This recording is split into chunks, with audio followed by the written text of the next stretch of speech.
Welcome to her murmuring library. Let me tell you a story. Today, we're starting Behind a Mask. This was written under the pen name A.M. Barnard because it was so controversial at first publication. But the author, we know now, was actually Louisa May Alcott, and I am excited to read her novella because I hear our main character is a woman who is incredibly, dangerously, delightfully clever without being villainized for it. Let's see if that's true. Chapter 1. Jean Muir. Has she come? No, Mamma, not yet. I wish it were well over. The thought of it worries and excites me. A cushion for my back, Bella. And poor, peevish Mrs. Coventry sank into an easy chair, with a nervous sigh and the air of a martyr, while her pretty daughter hovered about her with affectionate solicitude. "Who are they talking of, Lucia?" asked the languid young man lounging on a couch near his cousin, who bent over her tapestry work with a happy smile on her unusually haughty face. "The new governess, Miss Muir. Shall I tell you about her?" "No, thank you. I have an inveterate aversion to the whole tribe. I've often thanked heaven that I have but one sister, and she a spoiled child, so that I have escaped the infliction of a governess so long." "How will you bear it now?" asked Lucia. "Leave the house while she is in it." "No, you won't. You're too lazy, Gerald," called out a younger and more energetic man from the recess where he stood teasing his dogs. "I'll give her a 3 days' trial. If she proves endurable, I shall not disturb myself. If, as I am sure, she is a bore, I'm off anywhere, anywhere out of her way." "I beg you won't talk in that depressing manner, boys. I dread the coming of a stranger more than you possibly can, but Bella must not be neglected. So I have nerved myself to endure this woman, and Lucia is good enough to say she will attend to her after tonight." "Don't be troubled, Mamma. She is a nice person, I dare say, and when once we are used to her, I've no doubt we shall be glad to have her. It's so dull here just now." Lady Sydney said she was a quiet, accomplished, amiable girl who needed a home, and would be a help to poor, stupid me. So try to like her, for my sake. "I will, dear, but isn't it getting late? I do hope nothing has happened. Did you tell them to send a carriage to the station for her, Gerald?" I forgot it. But it's not far. It won't hurt her to walk," was the languid reply. "It was indolence, not forgetfulness, I know. Oh, I'm very sorry. She will think it so rude to leave her to find her way so late. Do go and see to it, Ned." "Too late, Bella. The train was in some time ago. Give your orders to me next time. Mother and I'll see that they're obeyed," said Edward. "Ned is just at an age to make a fool of himself for any girl who comes in his way. Have a care of the governess, Lucia, or she will bewitch him." Gerald spoke in a satirical whisper, but his brother heard him and answered with a good-humored laugh. "I wish there was any hope of your making a fool of yourself in that way, old fellow. Set me a good example, and I promise to follow it. As for the governess, she is a woman, and should be treated with common civility. I should say a little extra kindness wouldn't be amiss either, because she is poor and a stranger." "That is, my dear, good-hearted Ned. We'll stand by poor little Moore, won't we? and running to her brother, Bella stood on tiptoe to offer him a kiss which he could not refuse, for the rosy lips were pursed up invitingly, and the bright eyes full of sisterly affection. I do hope she has come, for when I make an effort to see anyone, I hate to make it in vain. Punctuality is such a virtue, and I know this woman hasn't got it, for she promised to be here at 7, and now it is long after, began Mrs. Coventry in an injured tone. Before she could get breath for another complaint, the clock struck 7, and the door-bell rang.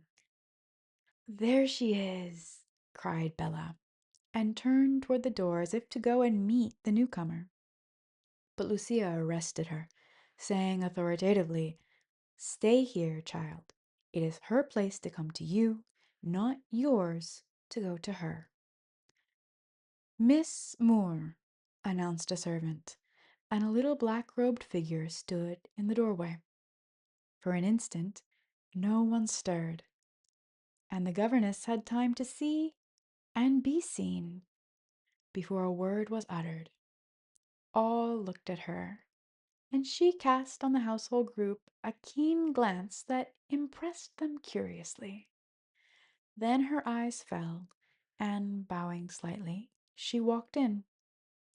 Edward came forward and received her with the frank cordiality which nothing could daunt or chill. "Mother, this is the lady whom you expected. Miss Moore, allow me to apologize for our apparent neglect in not sending for you. There was a mistake about the carriage, or rather, the lazy fellow to whom the order was given forgot it. Bella, come here." "Thank you. No apology is needed. I did not expect to be sent for." And the governess meekly sat down, without lifting her eyes. "I am glad to see you. Let me take your things," said Bella, rather shyly, for Gerald, still lounging, watched the fireside group with languid interest, and Lucia never stirred. Mrs. Coventry took a second survey and began, "You were punctual, Miss Moore, which pleases me. I'm a sad invalid, as Lady Sydney told you, I hope, so that Miss Coventry's lessons will be directed by my niece, and you will go to her for directions as she knows what I wish. You will excuse me if I ask you a few questions, for Lady Sydney's note was very brief, and I left everything to her judgment." "Ask anything you like, ma'am," answered the soft, sad voice. "You are Scotch, I believe." "Yes, madam." "And your parents living?"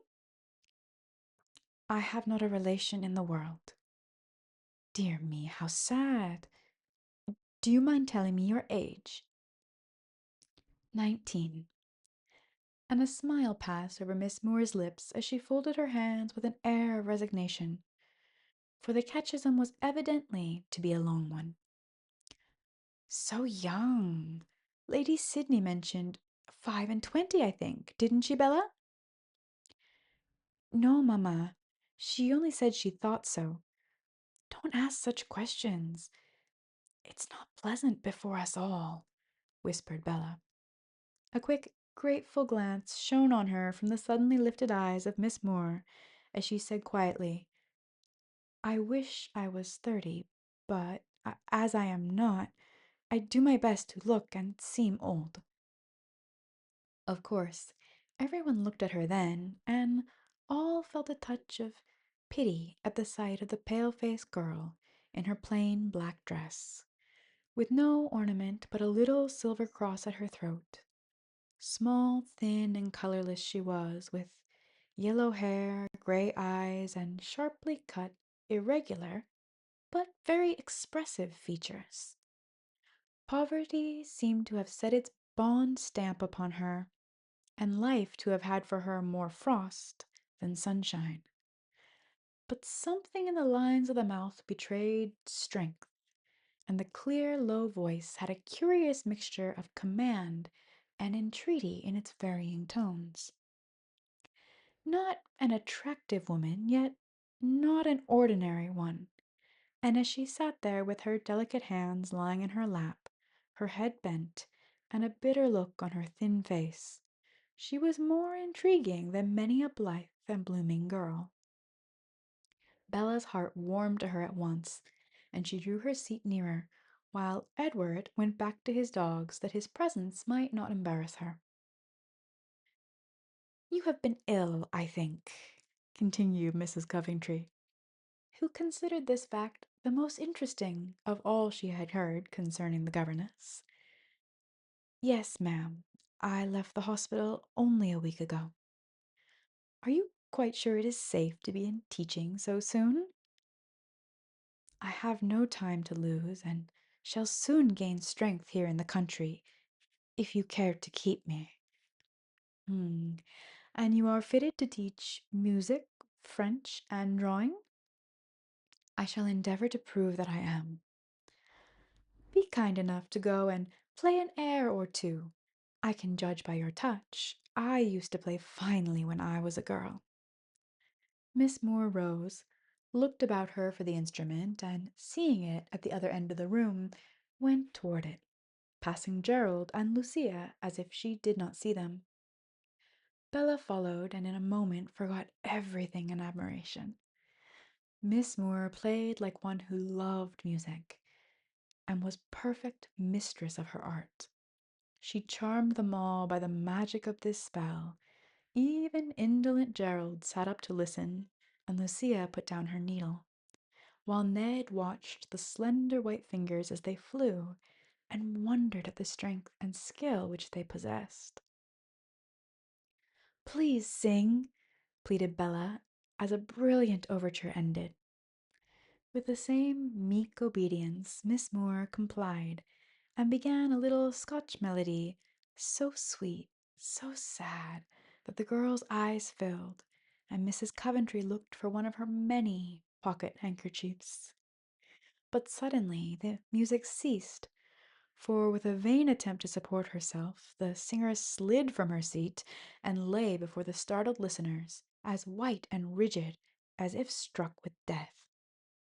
Edward caught her up, and ordering his brother off the couch, laid her there, while Bella chafed her hands, and her mother rang for her maid. Lucia bathed the poor girl's temples, and Gerald, with unwonted energy, brought a glass of wine. Soon Miss Moore's lips trembled. She sighed, then murmured tenderly, with a pretty Scotch accent, as if wandering in the past, "Bide wi' me, mither. I'm sae sick and sad, here alone." "Take a sip of this, and it will do you good, my dear," said Mrs. Coventry, quite touched by the plaintive words. The strange voice seemed to recall her. She sat up, looked about her a little wildly for a moment, then collected herself and said, with a pathetic look and tone, "Pardon me. I've been on my feet all day, and in my eagerness to keep my appointment, I forgot to eat since morning. I'm better now. Shall I finish the song?" "By no means. Come and have some tea," said Bella, full of pity and remorse. "Scene first. Well done," whispered Gerald to his cousin. Miss Moore was just before them, apparently listening to Mrs. Coventry's remarks upon fainting fits, but she heard, and she looked over her shoulders with a gesture like Rachel. Her eyes were gray, but at that instant they seemed black with some strong emotion of anger, pride, or defiance. A curious smile passed over her face as she bowed, and said in her penetrating voice, "Thanks. The last scene shall be still better."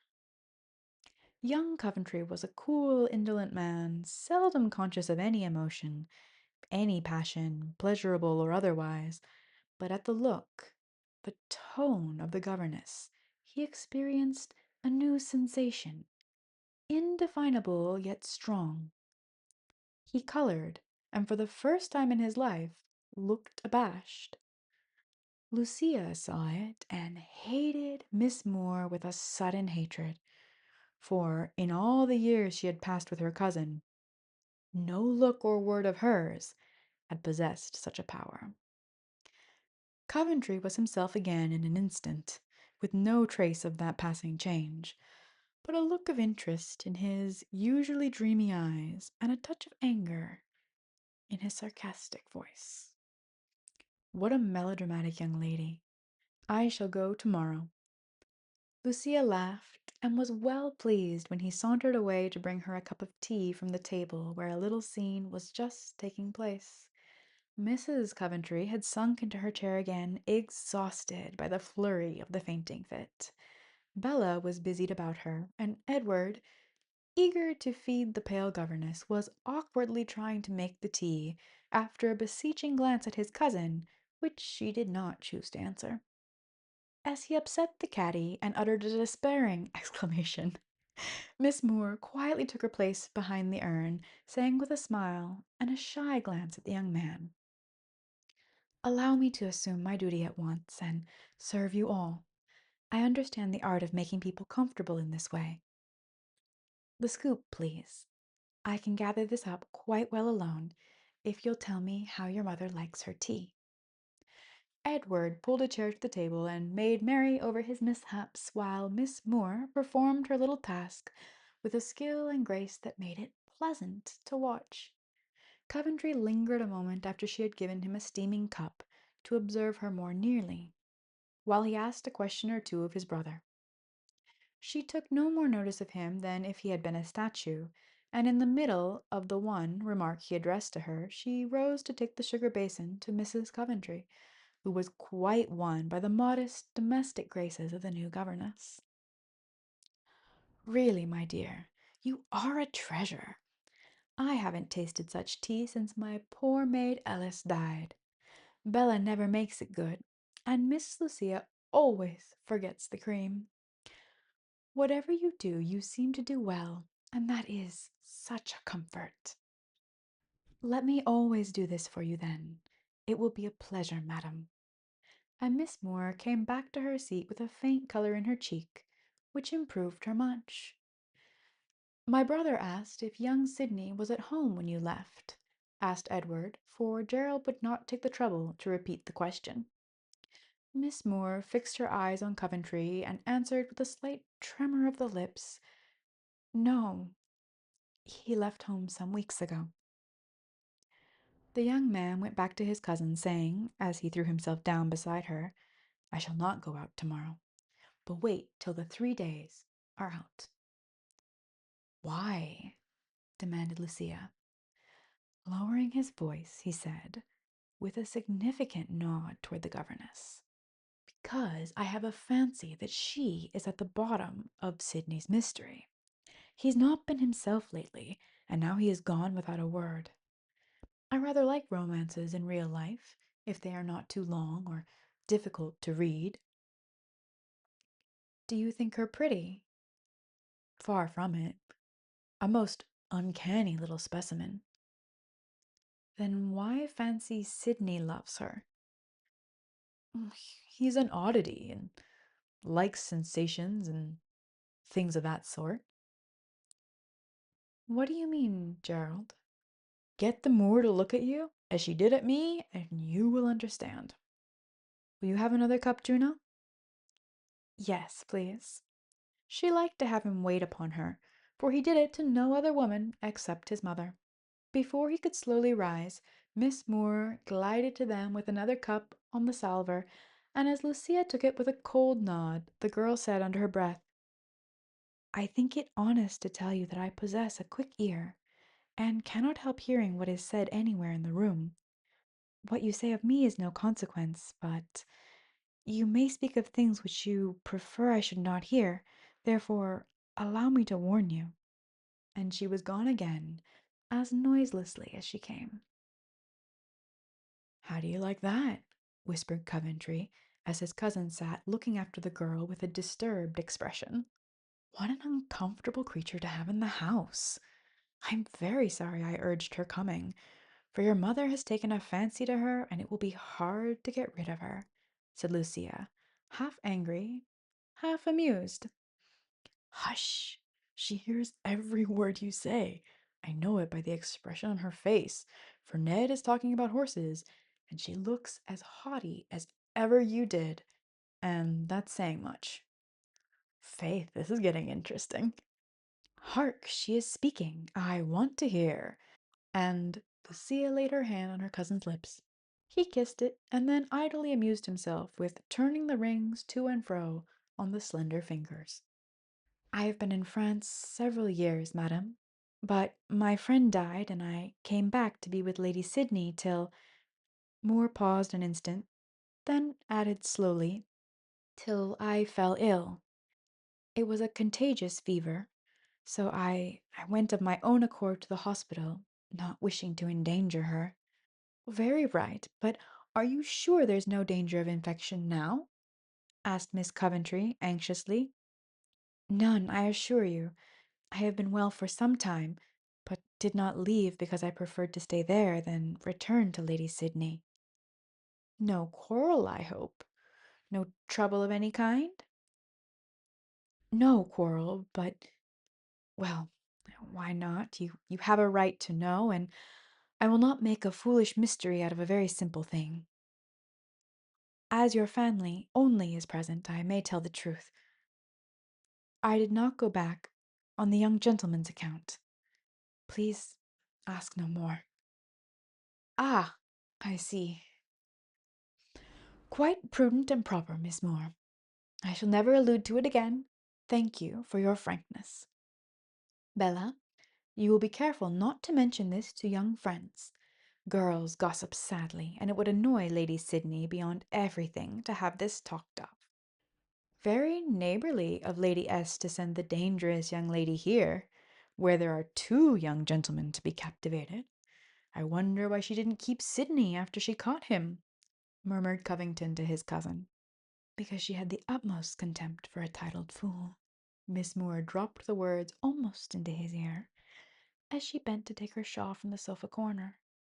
"How the deuce did she get there?" ejaculated Coventry, looking as if he had received another sensation. "She has spirit, though, and, upon my word, I pity Sydney, if he did try to dazzle her, for he must have gotten a splendid dismissal." "Come and play billiards. You promised, and I hold you to your word," said Lucia, rising with decision, for Gerald was showing too much interest in another to suit Miss Beaufort. "I am, as ever, your most devoted. My mother's a charming woman, but I find our evening parties slightly dull, when only my own family are present. Good night, mamma." He shook hands with his mother, whose pride and idol he was, and with a comprehensive nod to the others, strolled after his cousin. "Now they are gone, and we can be quite cozy and talk over things, for I don't mind Ned any more than I do his dogs," said Bella, settling herself on her mother's footstool. "I merely wish to say, Miss Moore, that my daughter has never had a governess, and is sadly backwards for a girl of 16. I want you to pass the mornings with her, and get her on as rapidly as possible. In the afternoon you will walk or drive with her, and in the evening sit here with us if you like, or amuse yourself as you please. While in the country we are very quiet, for I cannot bear much company. But when my sons want gaiety, they go away for it. Miss Beaufort oversees the servants, and takes my place as far as possible. I am very delicate, and keep to my room till evening, except for an airing at noon. We will try each other for a month, and I hope we shall get on quite comfortably together." "I shall do my best, madam." One would not have believed that the meek, spiritless voice which uttered these words was the same that had startled Coventry a few minutes before, nor that the pale, patient face could have ever kindled with such sudden fire as that which looked over Miss Moore's shoulder when she answered her young host's speech. Edward thought within himself, "Poor little woman, she has had a hard life. We will try and make it easier while she is here," and began his charitable work by suggesting that she might be tired, She acknowledged she was, and Bella led her away to a bright, cozy room, where, with a pretty little speech and a good-night kiss, she left her. When alone, Miss Muir's conduct was decidedly peculiar. Her first act was to clench her hands and mutter between her teeth with passionate force, "I'll not fail again if there is power in a woman's wit and will." She stood a moment motionless, with an expression of almost fierce disdain on her face. Then she shook her clenched hand as if menacing some unseen enemy. Next she laughed and shrugged her shoulders with a true French shrug, saying low to herself, "Yes, the last scene shall be better than the first. Mon Dieu, how tired and hungry I am." Kneeling before the one small trunk which held her worldly possessions, she opened it, drew out a flask, and mixed a glass of some ardent cordial, which she seemed to enjoy extremely as she sat on the carpet musing while her quick eyes examined every corner of the room. "Not bad. It will be a good field for me to work in, and the harder the task, the better I shall like it. Merci, old friend.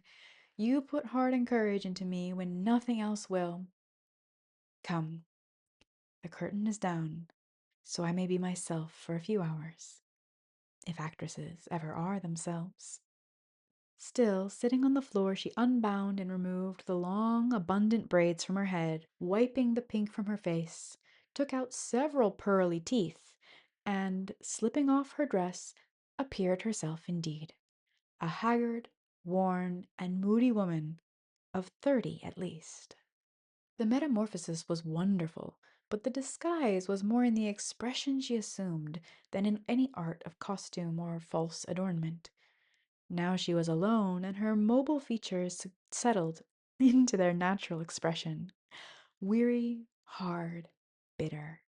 She had been lovely once, happy, innocent, and tender, but nothing of all this remained to the gloomy woman who leaned there, brooding over some wrong or loss or disappointment which had darkened all her life.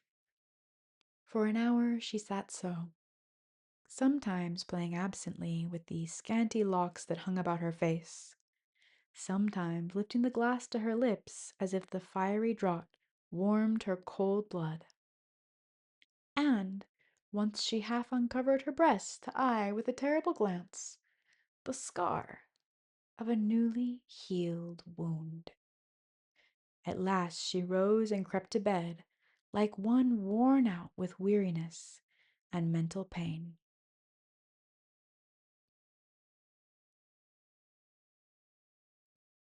That's it for today.